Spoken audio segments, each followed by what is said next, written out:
Hey everybody, this is D Hunter, bringing another action figure review. Today, we're going to look at the McFarlane DC Multiverse, Batman Forever, Dick Grayson Robin. This is Robin, played by Chris O'Donnell from the Batman Forever film. I pre-ordered this guy from the McFarlane Toy Store, took advantage of the bundle discount and the coupon code, and even after shipping taxes, got these guys for less than retail. So let's take a look at the packaging. As you can see at the top, 22 moving parts, McFarlane Toys, ages 12 plus. DC Multiverse Robin, Collect-to-Build Nightmare Bat. This is the second of 4 figures you need to complete the Build-A-Figure. Here he is in the package. Looks like we have a total of 6 hands, collector's card, display stand, and then part of the Nightmare Bat. One side of the package, Robin from Batman Forever. Other side, Robin. At the bottom, there's his barcode, if that helps anybody. And on the back side, here's the Nightmare Bat. Here's the piece you get with Robin. Here's a checklist of all the pieces. And here is the rest of the wave. So no further ado, let's open him up. And like I said, I did get the entire wave from the McFarlane Toy Store. Batman Forever, Batman, Robin, Riddler, Two-Face, and the Nightmare Bat. Alright, now that we have this figure out of the package, here he is with all the accessories laid out. We have a display stand, a collector's card, and a total of 6 hands. No traditional accessories. Would have been nice if he came with something, Batarang or grappling launcher or something, but I have plenty of those to give to him if needed. Before we take a look at all that, let's talk about and check out the figure. So let's take a look. Starting with his head, he has the short brown hair, the large black domino mask, and you can barely see, but there is an R at the very top, just like the film. The likeness is decent. It's pretty good. Of course, I can't fully judge a Chris O'Donnell likeness, as he has that big mask covering most of his face. He has the sort of modern style Robin logo here, the Tim Drake head, red sort of armored outfit, green sleeves, black gloves, double jointed knees and elbows. He's got the Batman fins. He's got a fantastic cape. It's textured on the inside, yellow on the side, black on the out. Cloth cape with bendy wire on either side. Robin actually has a better cape than Batman, which is quite interesting. As a whole, I'm really happy to add this version of Dick Grayson to the collection. And a closer look at his face and head sculpt. You probably can't see it, but they do have that R at the top of the domino mask. Subtle, but there, and I'm happy to see it. I like it. I think it looks pretty good. I love the fact that it's Dick Grayson, but a more sort of cool and modernized version wearing a similar Tim Drake type costume. And then here's the figure, broken down as far as he can go, with all of his removable parts detached. Now for the accessories. Starting off with the boring stuff. Here's his display stand, typical McFarlane display stand. Very thin, very basic, yet effective at standing up your figure. Here's his collector's card. As you can see, it's an image of the Chris O'Donnell Robin. He looks like he's screaming. Robin from Batman Forever. On the back side, there is a description. If you want to read that, pause now. Now let's check out his hands. He has a total of 6 of them, 3 left hands and 3 right hands. Here he is with his first pair of hands. These are his fists, and here's his second pair of hands. This is a pair of gripping hands for the accessories that he does not come with. And here's his final pair of hands. His right hand is pointing, and his left hand is totally open.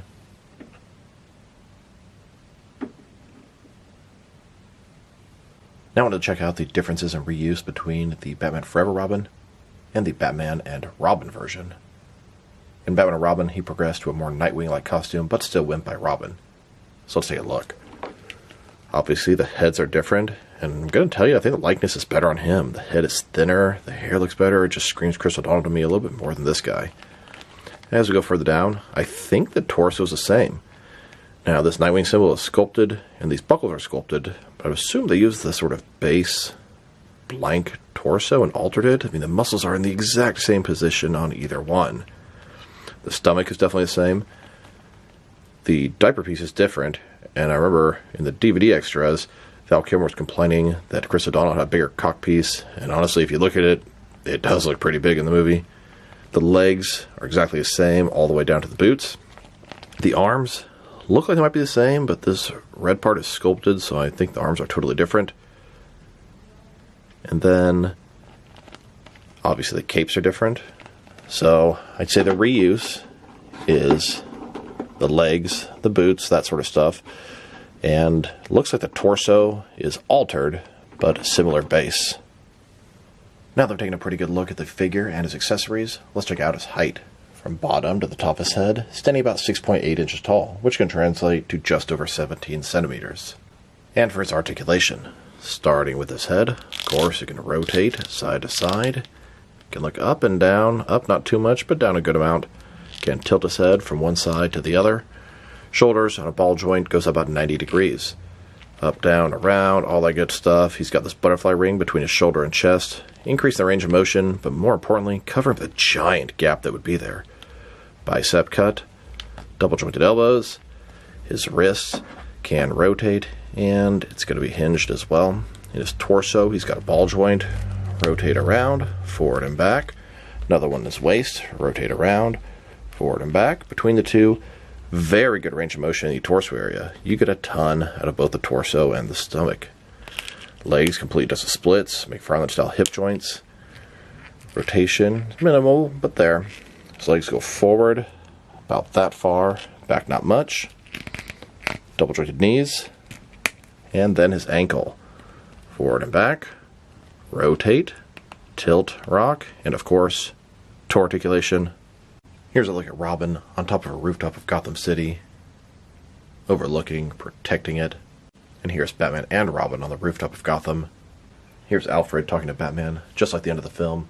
After Riddler destroyed the Batcave, the Batmobile, and all the Batsuits, they only had one suit left, the prototype sonar suit that has not been tested before. Batman asks Alfred, "Should I go by air or by sea?" Robin walks down the stairs and says, "How about both?" Batman looks him up and down and says, "Two and two are better odds." "Who was your tailor?" Alfred says, "I took the liberty, sir." Then they shake hands, moving forward as partners. Now let's check them out. Next is some other action figures, starting off with some other Batman Forever figures. Here he is, with the rest of his wave. Val Kilmer Batman, Chris O'Donnell Robin, Jim Carrey Riddler, and Tommy Lee Jones Two-Face. They've covered all the basics from this line. We have the Nightmare Bat, but what I really want is Val Kilmer in his Panther suit, which is the suit he wore for the majority of the film. I wouldn't mind getting Chris O'Donnell in his Robin suit from the circus, a little more basic. And of course, Jim Carrey had at least 2 or 3 other Riddler suits in the film that would make pretty cool figures. We are getting an Alfred, and Chase Meridian would be very nice, but I don't expect to ever see her. As long as they gave us the Panther suit for Val Kilmer, and maybe one more Jim Carrey, I would consider the collection pretty complete. And of course, that doesn't count the Batwing and Batboat, which would be awesome. If you buy the entire wave, you get to collect and build the Nightmare Bat, which is pretty much from deleted scenes of the film. It's a cool build-a-figure, but I wish I had more articulation. You can fill it in for Man-Bat in your collection if you really want to, although it's more Bat than Man. Here he is, next to the only other Batman Forever figure that McFarlane has made. This is the Val Kilmer Batman from the movie Six Pack. This one is done in the proper paint scheme, which has metallic blue all over him, including the cowl, the boots, and the gloves. And here, next to Mattel's Batman Forever figure, this is Val Kilmer in his Panther suit, which is what I want for McFarlane. But man, this figure is way crappier than McFarlane Toys quality, and it costs every bit the same. This guy was $25 about 8 years ago, and the new Batman Forever Val Kilmer is $25 right now and looks so much better, and that's even with inflation and stuff. And now, here's Robin next to the Mattel DC Multiverse Michael Go Alfred. Even though technically not from Batman Forever, he looked the same in all 4 of the films. Here's this Batman Forever Robin next to the Batman and Robin movie wave.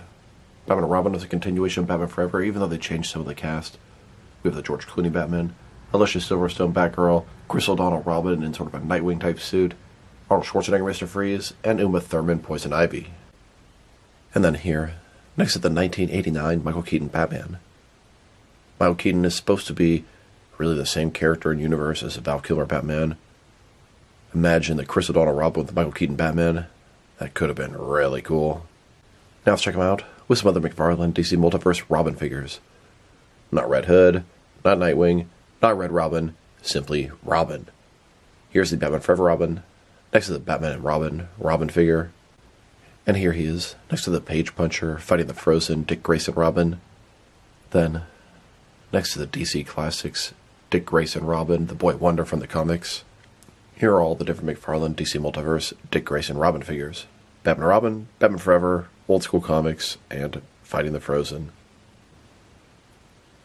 Here he is, next to all the different Tim Drake Robin figures. Then, next to all the McFarlane Damian Wayne Robin figures. And now, with a couple of McFarlane Kerry Kelly Robin figures. And finally, next to some Robin Crow figures. In addition to Dick Grayson as Robin, of course, McFarlane made a bunch of Dick Grayson Nightwing figures. Here are all of them. There are a total of 8 so far. The next one to come out is going to be part of the Amazon exclusive Court of Owls 3-pack. Now let's check them out. Next is some other recently released McFarlane DC Multiverse figures. Here he is, next to the most recent Platinum Wave. Ben Affleck Batman from The Flash, Batman Begins Lucius Fox, Hugo Strange as Batman, and Bullseye Batman. Here's this Robin, next to the most recent Batman Wave. Both the regular and Platinum Chase variants of the Batman Reborn Dick Grayson Batman, the Adam West Batman, and the world's finest Fusion Batman Superman. And here he is, next to the 6th wave of McFarlane Collector's Edition figures, Clock King, Red Hood, Ragman, and Agent Liberty. There's a Platinum Chase variant of all 4 of these figures, and I'm a hunt for all of them. If anybody has a lead on where I'm able to get one for a reasonable price, or can help me out, please drop me a line in the comments below. It is much appreciated. Then, next to the Walmart exclusive Gold Label Vampire Shazam and Max Mercury. And now, next to the DC Classics Darkseid Mega figure. Here's Robin, next to McFarlane Toy Store exclusive Dark Knight Returns Armored Batman Patina variant, and the San Diego Comic-Con exclusive Superman Centennial Park Tribute statue. And here he is, next to the DC Rebirth Tim Drake Robin, and both the Platinum and regular versions of the Cyborg Superman. Then, next to the previous Platinum Wave, Sportsmaster, Manhunter, and New 52 Reverse Flash. And finally, next to the second Digital Wave, Green Arrow, Superman, and the Atom. Now let's check them out. Next to some action figures from different various companies, so we can see how he fits in both scale and style-wise, in case you want which lines you can mix him with. Since he's a McFarlane toy, they're typically the 7-inch scale. I'm going to start off my comparisons with some of the large action figure lines I collect, and work way smaller. But first, let's check him out with some of his McFarlane Toys brothers. In front of you are 5 different action figure lines, all from McFarlane Toys, all 7-inch scale. And now, with some Jack-specific wrestling figures, and some Diamond Select toys. Here's Robin, next to a box of Hungry Jack Pancake Mix. And here he is, with some DC Direct and NECA figures. Then, with both some Mattel and Jazzwares wrestling figures. And now, with some Mezco and Mattel DC figures. Next, with some Mafex and Hasbro Marvel Legends. And finally, with some SH Figure Arts and some Jazzwares 4-net figures. So overall, it's a pretty nice Chris O'Donnell Batman Forever Robin figure. The things I don't like, his head's a little bit too wide. I think the Batman and Robin one captured the likeness better, a little bit of a thinner, taller head. It's really the only major complaint. I mean, he could have come with some kind of accessories. But the figure looks good. The colors, the red, the green, the yellow, fantastic. His cape is excellent. I don't know why Robin got a better cape than Batman, but he did. Accessories are almost non-existent, but I do appreciate 6 hands. Sculpt and paint job, great. No issues there. A lot of little details, and I love it. Articulation is everything to expect from a modern McFarlane DC Multiverse figure. If I were to rate this figure, I'm going to give him a very solid 7.5 out of 10. And honestly, I'm going to bump that up to 8. It's a very nice figure, and I think I'm underrating him at 7.5. Love that cape. Robin was kind of impactful to me at the time. I was 11 years old when Batman Forever came out, and it was a big deal to me. Now looking back, it's not nearly as good as I remember, but it's still a lot of fun and a pretty good movie. But it has a lot of cheese, corniness, and camp to it as well. Not nearly as much as the sequel, though. So this is D Hunter. Thank you guys for watching this video. If you liked the video, press like below. If you have anything you want to say about the video, add it to the comment section. If you want to see additional action figure reviews from me, press subscribe. I do appreciate when you do that. Once again, this is D Hunter.